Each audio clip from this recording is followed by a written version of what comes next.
Halo, selamat sore pemirsa. Bagaimana kabar Anda sore ini? Semoga Anda dan keluarga dalam kondisi yang baik, dalam kondisi yang sehat. Semoga seperti itu terus ya kondisinya ya. Dan senang sekali saya Hendri Saputra sore ini bisa kembali hadir menyapa Anda, apalagi kalau bukan di program Jogja Sehat. Ada banyak sekali tentu saja pertanyaan ataupun juga hal-hal yang harus kita bahas mengenai dunia kesehatan yang tentu saja ini menarik sekali. Barangkali ada satu di antara pemirsa atau kerabat yang barangkali relate dengan apa yang akan kita bahas di kesempatan sore kali ini, yaitu mengenai kenali dan cegah stunting sejak dini. Sebelum membahas lebih jauh lagi mengenai stunting, tentu nanti kita akan mengetahui terlebih dahulu apa sebetulnya yang disebut dengan stunting. Nanti tentu saja juga ada faktor risiko apa saja dan apakah penyakit ini atau gangguan kesehatan ini bisa dicegah ataupun upaya apa yang harus dilakukan oleh para orang tua. Nah, Anda yang memiliki pertanyaan seputar bagaimana mencegah stunting ini, silahkan kirim pertanyaan Anda di WhatsApp di nomor 082187486018 atau nomornya sudah ada di layar kaca Anda. Dan untuk membahas masalah tersebut, saya sudah bersama dengan tamu spesial saya sore ini. Beliau adalah Dr. Titi Huriah, S.Kep Nurse, M.Kep. Beliau adalah dosen magister keperawatan merangkap sebagai wakil direktur bidang sumber daya dan keuangan program pasca sarjana UMY. Kita sapa Ibu Titi, apa kabar? Baik, Mas Hendri. Alhamdulillah baik. Terima kasih sudah bergabung bersama kami di sini, dan juga pemirsa tentu saja ada banyak pertanyaan seputar stunting karena beberapa belakangan ini tentu saja angka lumayan mencuri perhatian ya Bu ya, karena pada kalau tidak salah Mei tahun 2022 atau tahun sebelumnya di Gunung Kidul ini menempati peringkat tertinggi untuk daerah istimewa Yogyakarta. Belum lagi kita berbicara masalah angka stunting di daerah lain di Indonesia. Tentu juga ini kalau saya lihat tadi grafiknya juga mengkhawatirkan ya. Nah, sebelum kita lebih lanjut membahas ke sana, Ibu, apa sebetulnya dimaksud dengan stunting ini? Baik, Mas Hendri dan para pemirsa semuanya. Jadi stunting ini memang menjadi keilmuan yang saya dalami di keperawatan ya, karena saya adalah dosen dari magister keperawatan. Jadi kalau kita membahas tentang masalah gizi, Mas Hendri, itu ada dua permasalahan besar. Jadi ada masalah gizi yang akut dan ada masalah gizi yang kronik. Nah, apa itu yang akut dan kronik gitu ya? Bedanya apa ini? Bedanya apa itu ya? Nih. Nah, kalau masalah gizi yang akut itu adalah masalah gizi yang dia prosesnya mulai dari timbul sampai kita menyelesaikannya itu adalah kurang dari 6 bulan. Kurang dari 6 bulan. 6 bulan itu masa atau 0 sampai 6 bulan usianya atau seperti apa? Masa permasalahannya, bukan usianya. Bukan usia. Betul. Ini tidak berbicara masalah usia, bisa. Belum berbicara masalah usia dulu. Oke. 0 sampai 6 bulan ya. 6 bulan masalah gizinya, bukan dari usianya. Nah, jadi contohnya apa? Contohnya kalau masalah gizi yang akut ini misalnya, ngapunten, Mas Hendri sudah punya putra atau putri? Iya, sudah. Nah, misalnya dibawa ke posyandu nih, sehat. Gizinya di yang hijau, gitu ya. Di grafik yang hijau nih, selalu hijau bagus gitu. Tetapi pas kondisi ketika anak sakit, gitu ya. Biasanya kalau anak balita itu biasanya kan mudah sekali kelihatan kurus gitu. Jadi tadinya sudah lucu-lucu, sakit 2 minggu langsung kurus gitu. Nah, itu biasanya kita menyatakan itu masalah gizi yang akut. Karena kita mudah menyelesaikannya, sakitnya sembuh, gizinya sudah baik lagi, kembali normal. Dan nampak ya Bu ya, artinya berat badannya sangat turun drastis. Nah, kemudian yang kedua itu adalah masalah gizi yang kronik. Jadi sudah lebih dari 6 bulan. Jadi kalau misalnya maaf putra-putri, Bapak Ibu semua, ketika sakit yang akut tadi tidak ditangani dengan baik, dia akan berlanjut sampai lebih dari 6 bulan. Misalnya setiap bulan sudah sakit gitu ya, sakitnya 2 kali sebulan, 3 kali, sampai lebih dari 6 bulan. Dan itu kita namakan masalah gizi yang kronik. Nah, salah satunya adalah stunting. Jadi stunting itu sudah kronik, Mas. Kronik. Iya. Jadi apakah ada gangguan kesehatan lain? Tadi kan salah satunya adalah kronik yang gizi yang akut tadi ya Bu. Apakah juga selain stunting ada gangguan lain nih? Ada. Jadi masalah gizi itu sebenarnya ada 3 macam, Mas. Jadi yang akut tadi kita biasa menyebutnya kurus, sangat kurus gitu. Nah, biasanya kepedulian ibu-ibu itu, mereka merasa bahwa anak kalau dia pendek tapi masih sehat itu masih nggak apa-apa. Biasanya kalau di masyarakat kayak gitu. Tinggi badannya. Tinggi badannya, tinggi badannya pendek, tapi nggak apa-apa kok, gemuk gitu ya, masih lari-lari kemana-mana. Nah sehingga stunting ini kurang diperhatikan. Berbeda dengan yang kurus tadi, yang akut.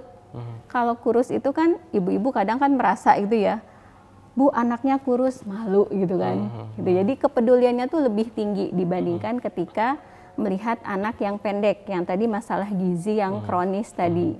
Nah stunting atau pendek itu adalah gagal tumbuh, Mas. Gagal tumbuh. Gagal tumbuh. Jadi harusnya yang lain sudah tingginya, sudah misalnya harusnya 2 tahun itu 80 cm, 90 cm, ini masih 70 cm misalnya. Dalam kondisi seperti itu apakah bisa artinya bisa tertolong, artinya bisa mungkin diberikan booster gizi yang maksimal, apakah nanti juga bisa kondisinya baik seperti semula atau seperti apa? Nah, kita akan berbicara sampai ke sana. Oke, luar biasa. Nah, gini, kita sudah mengetahui tentang pengertian stunting tadi, Ibu sudah mengatakan ada gagal tumbuh dan lain sebagainya. Lalu kemudian apa yang menyebabkan stunting ini terjadi? Karena dulu zaman saya kecil barangkali istilah ini tuh belum ada gitu, atau mungkin sudah ada tetapi juga kurang diperhatikan gitu. Apakah juga seiring dengan berjalannya waktu, kemudian gaya hidup para orang tua yang kemudian saat ini melahirkan generasi bangsa, apakah itu juga mempengaruhi? Nah, kita ulas lebih dalam lagi nih, apa sebenarnya faktor risikonya, Ibu? Jadi saya kembali ke stunting tadi. Kenapa hal ini kurang diperhatikan oleh orang tua? Karena mereka merasa, apalagi kalau mereka menyatakan keturunan gitu, Mas. Suami saya pendek, ya sudah, anak saya juga pendek gitu, nggak masalah gitu. Nah itu perhatiannya masih kurang seperti itu, padahal ini bisa kita tangani. Nah sebelum ke sana kita bahas tadi pertanyaan Mas Henry ya tentang penyebabnya gitu ya, etiologinya apa nih penyebabnya gitu. Penyebab untuk stunting itu ada 2, Mas. Jadi ada penyebab langsung, ada penyebab tidak langsung. Kalau penyebab langsung itu yang pertama pasti makanan, asupan makanan. Kita tahu ya, makanan sekarang kan luar biasa. Mungkin pas saya kecil dulu makan itu singkong, ubi gitu kan, sayuran. Gitu. Kalau sekarang kan anak-anak makanannya wah luar biasa, generasi micin gitu ya Mas ya. Generasi micin, makanan cepat saji, dan itu sayangnya menjadi tren. Jadi diposting di media sosial, makin banyak mengkonsumsi itu kayaknya makin keren gitu ya. Nah, betul sekali. Nah itu, asupan makanan itu menjadi faktor penyebab yang pertama. Yang kedua adalah penyakit infeksi, Mas. Jadi misalnya tadi sakit diare, sakit paru, kalau yang sekarang plek gitu ya, kena plek paru gitu ya kalau anak-anak. Kemudian sakit yang lain, misalnya kalau anak kecil itu kan sering banget flu, batuk, pilek gitu. Nah itu kan sering sekali seperti itu. Nah itu adalah penyebab yang kedua. Nah itu penyebab langsungnya, Mas, jadi asupan makanan sama penyakit infeksi. Nah yang kedua penyebab tidak langsung. Tidak langsung itu adalah contohnya pola asuh ibu, pengetahuan dari ibu, sanitasi lingkungan gitu ya. Karena misalnya ketika lingkungannya kotor, berarti kan banyak virus, bakteri nih yang masuk ke anak kita. Setelah itu sakit infeksi, kena gizinya seperti itu, bisa stunting, bisa kurus gitu.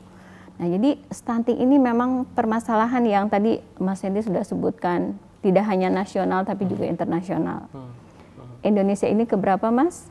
Keempat rankingnya, Mas. Keempat ya.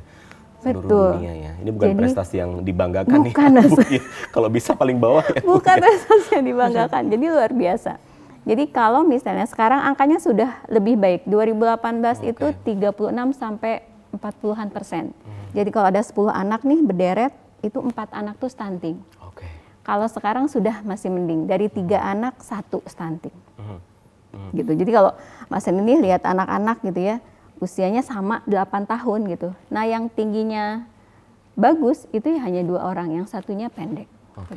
Ya, tadi Ibu mengatakan bahwa faktor lingkungan juga sangat memengaruhi. Mungkin itu bisa diberikan edukasi kepada orang tua bagaimana menjaga kebersihan lingkungan, karena kita tidak pernah tahu bakteri atau virus apa yang menyerang dan sayangnya semua virus atau bakteri itu akan berdampak langsung pada pertumbuhan. Betul seperti sekali. itu. Nah, tadi Ibu juga sempat mengatakan bahwa saat ini ya seperti yang diketahui balita atau di bawah 5 tahun saat ini sangat rentan sekali terserang seperti tadi batuk, kemudian pilek, apalagi pergantian musim seperti ini. Tetapi apakah ada ciri-ciri ketika anak-anak ini terserang batuk pilek, kemudian apakah di titik mana orang tua harus waspada dan berhati-hati ketika hal ini tidak segera diselesaikan, ini akan berdampak ke bahaya. Apakah salah satu misalnya parameternya adalah ketika nafsu makan berkurang atau seperti apa, Bu?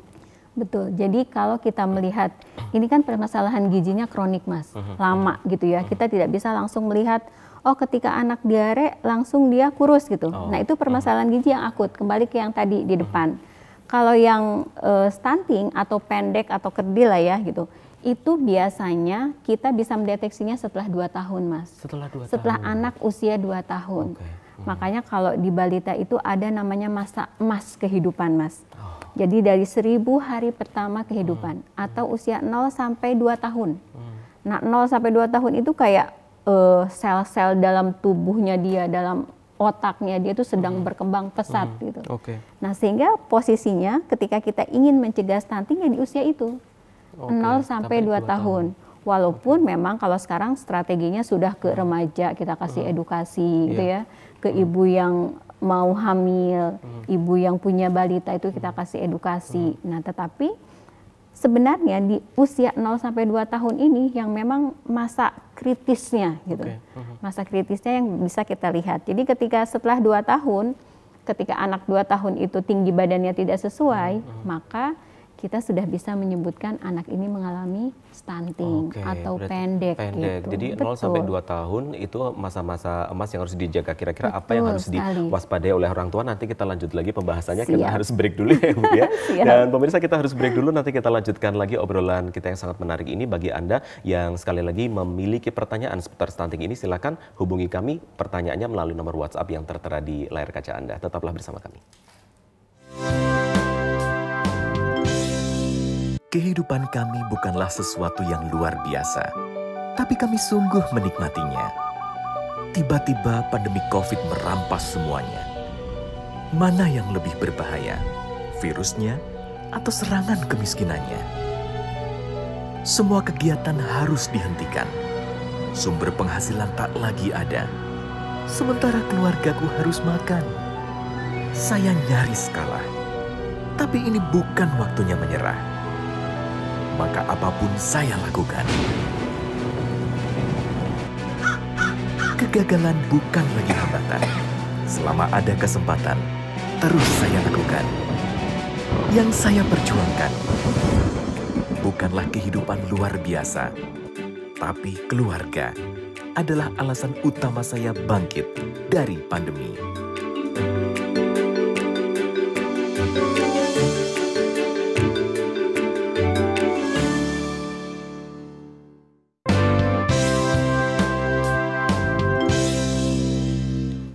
Terima kasih pemirsa, masih bersama kami di Jogja Sehat. Kita masih ngobrol seputar pencegahan stunting. Bagi Anda sekali lagi yang memiliki pertanyaan seputar stunting ini, silakan menghubungi kami pertanyaannya melalui nomor WhatsApp yang tertera di layar kaca. Dan kita masih bersama dengan Dr. Titi Huriah, SCAP Nurse MCAP. Tadi kita sudah ngobrol mengenai bagaimana definisi kemudian masa emas anak yang harus benar-benar diperhatikan dari 0 sampai 2 tahun. Dan tadi Ibu mengatakan bahwa salah satu indikatornya adalah tinggi badan gitu. Nah, apakah tinggi badan ini merupakan salah satu atau satu-satunya parameter ketika untuk mengenali apakah seseorang anak ini menderita stunting, Ibu? Ya, baik, terima kasih Mas Hendri. Jadi kalau kita melihat tadi ya status gizi, ada yang akut. Nah akut itu parameternya adalah kita mengukur berat badan dibagi tinggi badan, Mas. Jadi kalau anak balita dibawa ke posyandu biasanya kan diukur tuh berat badannya, tinggi badannya. Nah itu kita bisa melihat, oh berapa nih kalau di dalam antropometri kita menyebutnya ya, kalau dalam kesehatan itu mengukur besar dalam tubuh kita, mau tinggi mau besar gitu. Nah itu ada berat badan per tinggi badan. Nah sedangkan kalau stunting itu adalah tinggi badan dibagi usia. Begitu. Jadi WHO nih, jadi Organisasi Kesehatan Dunia itu sudah menetapkan, jadi di setiap negara itu berbeda. Di negara maju misalnya rata-ratanya segini. Di negara miskin, berkembang, kalau kita negara apa ya Mas? Ya, berkembang ya Mas? Berkembang. Berkembang gitu ya, itu sudah ada standarnya, sudah ada indikatornya. Jadi kita menyebut itu sebagai Z-score. Nah nanti ketika balita dibawa ke posyandu, diukur tinggi badannya, kemudian ditanyakan usianya. Nah kalau misalnya nilai Z-score-nya itu kurang dari -2, ada angkanya gitu ya Mas, itu sudah bisa kader posyandu juga sudah tahu, oh ini anak terkena stunting, seperti itu. Nah ada lagi hal lain yang bisa kita lihat. Yang pertama adalah karena dia stunting, pendek gitu ya, terkadang wajahnya itu masih kayak anak-anak. Usianya tuh 8 tahun, pendek, lucu gitu. Jadi masih kayak baby face gitu ya, masih kayak anak-anak gitu. Nah itu juga salah satu tanda yang perlu kita lihat gitu ya pada saat kita ingin mendeteksi nih, oh ini anak stunting atau tidak gitu. Tetapi indikator utama adalah tetap kita tanyakan tinggi badannya, kita tanyakan usianya gitu. Kemudian tadi menyambung di 0 sampai 2 tahun, ini yang mungkin sering dilupakan atau mungkin banyak juga sih ditanyakan ke saya gitu. 2 tahun ini kalau Mas Hendri misalnya punya anak usia 2 tahun, diukur tinggi badannya berapa gitu ya, dapat misalnya 100 cm. Nah itu hasil penelitian menyatakan tinggi badan anak usia 2 tahun dikali 2 itu adalah maksimal tinggi badan pada saat usia dewasa Mas. Jadi misalnya diukur nih 2 tahun nih anak, diukur gitu ya 100, berarti dia maksimal tinggi badan dewasa itu adalah 200, 2 meter. Sudah bisa dihitung, bisa diprediksi. Nah, Ibu, apakah ada penyebab faktor lain? Tadi kita sudah membahas beberapanya. Saya pernah membaca, apakah juga usia pernikahan ini juga mempengaruhi? Betul. Jadi faktor-faktornya itu banyak tadi ya. Ada faktor langsung, faktor tidak langsung. Nah, faktor tidak langsung itu adalah ke arah pola asuh tadi. Kalau kita menyebut usia pernikahan, Mas. Kenapa? Ketika usia pernikahan masih muda misalnya, yang putri 17 tahun gitu ya, yang putra masih 18 tahun, baru lulus SMA, masih kinyis-kinyis gitu ya, sudah menikah, kemudian harus mengasuh anak gitu, belum siap secara pengetahuan, belum siap. Mungkin secara reproduksi ya, alat reproduksi itu sudah siap saja kalau reproduksi, karena kalau perempuan sudah haid ya, sudah menstruasi, laki-laki sudah mimpi basah gitu ya, kalau kita berbicara tentang reproduksi, mereka sudah siap. Gitu. Tetapi dari segi pola asuh tadi, pengetahuan pola asuh ya Bu ya. Betul, tingkat pendidikan mereka yang juga tidak cukup gitu, sehingga akhirnya mereka pengetahuannya, wah ya sudah, yang penting saya melahirkan, mengasuhnya seperti apa itu tidak tahu. Jadi itu termasuk ke faktor yang tidak langsung tadi, Mas Hendri. Tidak langsung. Dan apakah di Indonesia sendiri atau di Jogja faktor risiko yang terbesar itu yang mana, Ibu? Kalau hasil penelitian saya, Mas Hendri, untuk yang di Jogja, sebenarnya yang 5 tahun ke belakang itu bukan Gunung Kidul, kota Jogja yang pertama. Tetapi tahun terakhir ini ke Gunung Kidul, gitu. Nah itu kalau saya lihat adalah dari sanitasi, Mas. Oh, dari faktor lingkungan. Betul, faktor lingkungan. Jadi kalau di daerah perkotaan kan rumah sangat dempet-dempet gitu ya, sanitasinya memang kurang baik. Nah sedangkan kalau di pedesaan itu juga ternyata sama gitu, sanitasi. Jadi penelitian saya itu menyatakan salah satu faktor utama itu anak sering kena diare, Mas. Diare itu menjadi salah satu faktor gagal tumbuh tadi ya? Betul, gagal tumbuh tadi. Ya, luar biasa. Ini masih banyak yang ingin saya tanyakan juga, karena juga ada beberapa WhatsApp yang mampir ke TVRI, nanti segera saya tanya. Tapi kita harus break dulu ya Bu ya. Kita akan lanjutkan lagi obrolan menarik ini usai jeda pariwara, tetaplah bersama kami. Gelung papak, gelung bunter, campur sari, jos! Halo dulur-dulurku kabeh, iki lho Dimas Tejo. Ayo warnai istirahat petang Anda bersama saya di Pendopo Kang Tejo setiap Kamis pukul 17 sore atau jam 5 sore waktu Indonesia Barat. Nonton Pendopo Kang Tejo hanya di TVRI Jogja, memang istimewa dari Jogja untuk Indonesia. penyakit itu sudah lama, sudah menahun gitu? Apa ada kata terlambat nggak sih? Selagi kita tetap dia mau berusaha berikhtiar, tetap bisa ada obatnya. Karena apapun yang di muka, apapun penyakitnya, tetap pasti ada obatnya. Ingin mencari kesembuhan penyakit secara aman dan tidak membahayakan kesehatan? Saksikan program Herbal setiap Kamis jam 3 sore di TVRI Jogja.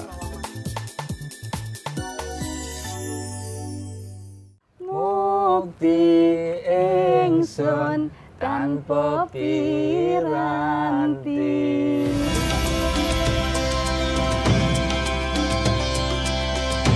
Di mana lagi bisa sesantai ini ngobrol bareng Ustadz-Ustazah? Di mana itu, Kak? Di mana lagi kalau bukan di Ngaji Sebaya? Setiap Jumat jam 2:30 sore di TVRI Jogja. Memang istimewa.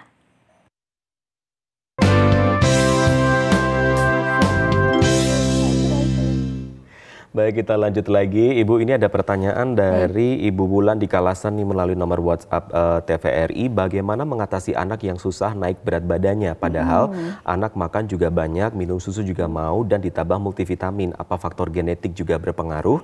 Dulu anak lahir 3,3 kg.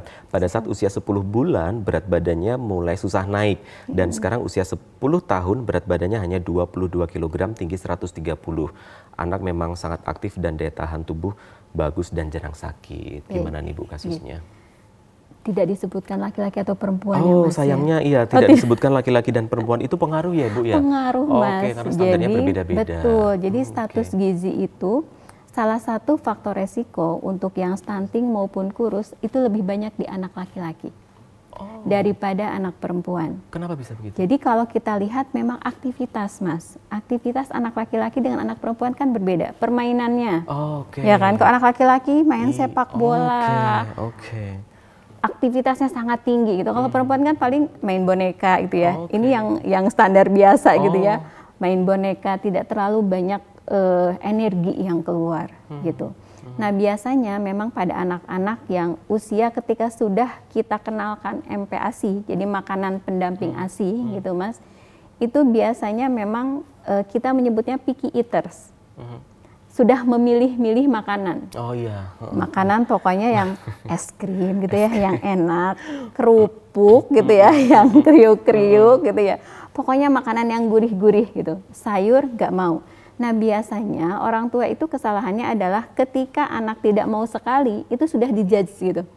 Anak saya tuh nggak suka makan sayur bayam gitu. Anak saya tuh nggak suka makan jeruk gitu. Padahal baru sekali atau 2 kali saja. Jadi pengenalan untuk anak-anak itu kan harus berulang kali.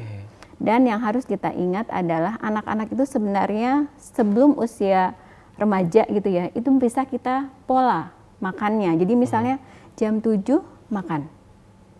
Tidak boleh makan snack, tidak boleh makan misalnya kue-kue gitu ya, manis, itu akan membuat kenyang. Kita makan lagi jam berapa? Jam 12, jam 10 boleh cemilan buah misalnya. Selalu dibuat seperti itu. Nah itu kondisi lambungnya sudah menyesuaikan Mas. Jadi jam 7 dia pasti lapar, mau makan gitu. Nah kalau ibu-ibu sekarang ya, yang kalau saya lihat penelitian tentang perilaku gitu ya, saya pernah melakukan penelitian di beberapa ibu diobservasi gitu. Agak ketawa juga Mas, misalnya anak-anak cuma dibawain nasi, ada tukang bakso lewat gitu ya, bakso gitu, beli bakso, dikasih baksonya, akhirnya nanti anaknya nggak mau baksonya dimakan sama ibunya, gitu kan. Jadi ibunya yang tambah gendut, iya, jadi anaknya sama kuahnya aja gitu. Nah sering seperti itu. Ketika mau makan, kita harus lihat makanannya ini kualitasnya seperti apa. Apakah sudah cukup sayurnya, sudah cukup buahnya, sudah cukup proteinnya gitu. Jangan-jangan mau makan tapi cuma nasi sama mie misalnya. Kan orang Indonesia kayak sama gitu aja ya. Ya Ibu, ini waktu kita terbatas sekali, tinggal 2 menit, kita belum ngobrol masalah pencegahan nih. Nah ini waktu terakhir ini pencegahan Bu, gimana nih pencegahan, apa yang harus dilakukan nih? Kalau pencegahan akhirnya kita kembali lagi ke faktor risiko yang tadi gitu ya. Bagaimana kita menjaga anak kita tidak kena penyakit infeksi. Bagaimana makanannya, terutama ketika bayi itu ASI eksklusif itu harus Mas. Harus sampai. Sekarang di Indonesia itu cakupan ASI eksklusif kurang dari 50%. Karena orang tua merasa bahwa anak saya kalau cuma dikasih ASI itu kurus gitu. Padahal tidak apa-apa gitu. Padahal ya. kurus bukan patokan ya, Ibu ya. Gitu ya. Maksudnya ketika sehat lah ya, kurus tapi dalam kondisi yang memang dia standar gitu ya, normal. Nah, jadi itu dua hal yang memang harus dilakukan. Nah, kalau di Indonesia sendiri ada penanganan yang sudah dilakukan. Jadi ada program yang dilakukan oleh sektor kesehatan.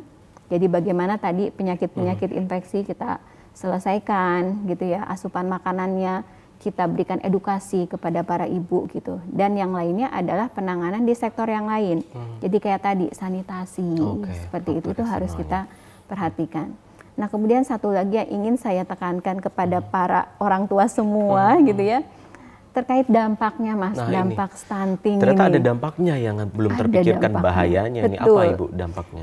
Dampaknya, jadi kalau misalnya di perempuan nih, kalau perempuan tingginya, karena saya juga nggak terlalu tinggi-tinggi gitu ya, ini standarnya perempuan gitu. Jadi kalau tingginya kurang dari 150, itu akan kesulitan untuk melahirkan normal Bapak Ibu. Jadi itu harus hati-hati, jadi harus betul-betul diperhatikan gitu. Kalau laki-laki biasanya produktivitas, karena terkadang kalau kita melamar pekerjaan tinggi badan harus segini gitu ya. Nah kalau ini tinggi badannya kurang dari standar kan biasanya memang tidak diterima, apalagi kalau mau jadi tentara, misalnya jadi polisi gitu. Jadi sangat panjang gitu dampaknya Mas stunting ini. Nah, mudah-mudahan tadi informasinya sangat jelas dan bisa kemudian mengintrospeksi terutama bagaimana menjaga kebersihan lingkungannya Ibu ya. Terima kasih Ibu sudah bergabung. Mohon maaf karena waktu terbatas, ada beberapa WhatsApp yang belum sempat terbaca, tetapi mudah-mudahan ini bisa menjadi salah satu masukan yang berarti agar orang tua lebih peduli lagi terhadap anak terutama usia 0 sampai 2 tahun dan menjaga kebersihan lingkungan. Baik, terima kasih sekali untuk Dr. Titi Huriah, Eskep Nurse sudah bergabung bersama kami. Selamat sore. Sama-sama Mas Hendri, selamat sore. Dan obrolan tadi sekaligus mengakhiri kebersamaan kita di Jogja Sehat edisi hari ini. Mewakili teman-teman yang bertugas, saya Hendri Saputra mengucapkan terima kasih, selamat sore dan sampai jumpa.